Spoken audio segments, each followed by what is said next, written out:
Yeah, Trump's foreign policy, I think, in general, is he really does want to get America out of these never-ending wars, and where are severe, there are severe things going on around the world. Eastern Europe, of course, Ukraine, and the Middle East, where people are dying. He wants to stop the killing. I mean, he has said that very publicly. So his idea is to get America out of these endless wars that just cost us extraordinary amount of resources, to include people.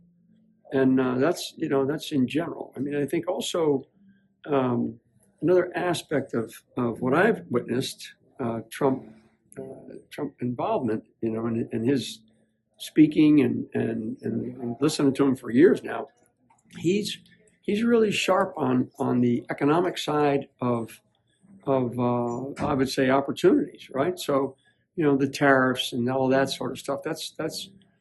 Those are important to understand, but it's noise. At the end of the day, it's about taking the United States of America and reigniting our manufacturing prowess. Reigniting the innovation of the American worker, reigniting the idea that the American dream still exists, and doing it from the United States of America. One of the things that Trump fully recognizes and completely understands is that in our country, the geology, not just the geography, but the geology of this country and the geography of the United States, we have an abundance of resources, food, water, and energy resources, to really not just take care of the people of the United States, but to take care of the rest of the world for a long, long time.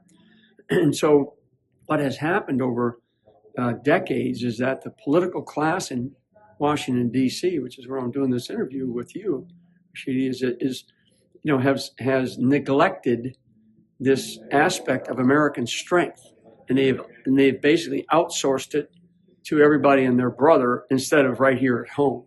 So, that's what America First is about. America First is the idea, which goes back over 100 years, is really the idea that let's keep America strong. Let's make America strong, right? Make America great again is a bumper sticker, but it's really about strengthening, the innovation, strengthening the manufacturing strength, the ability of the American worker, and really the beauty of this country, that we have such an incredible abundance of everything right here in the United States. Once we are able to do that, and we're going to do it, by hook or crook, we're going to do it. That then opens up, incredible amounts of wealth for the rest of the world.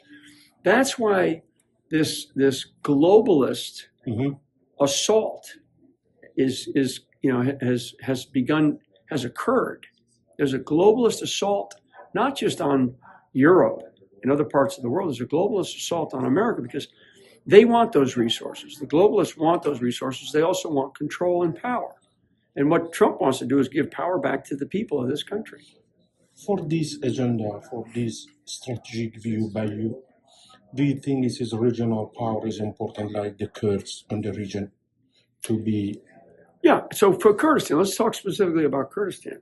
So Kurdistan is by all rights, should be its own sovereign nation state, right? You look at the components of a nation state, government, people, resources, right? Piece of geography, a history, a culture, and its own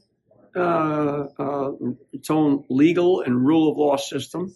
I do think that the United States policy right now is, a one Iraq policy. I don't agree with that. What I do believe that needs to be put on the table is that idea about a one Iraq policy. I think that needs to be put on the table and discussed, because I know that, and again, we're in Washington, D.C., I know that there are people here that are in some pretty significant positions of authority and power that look at the need to have, Kurdistan as its own nation state. Am I there yet?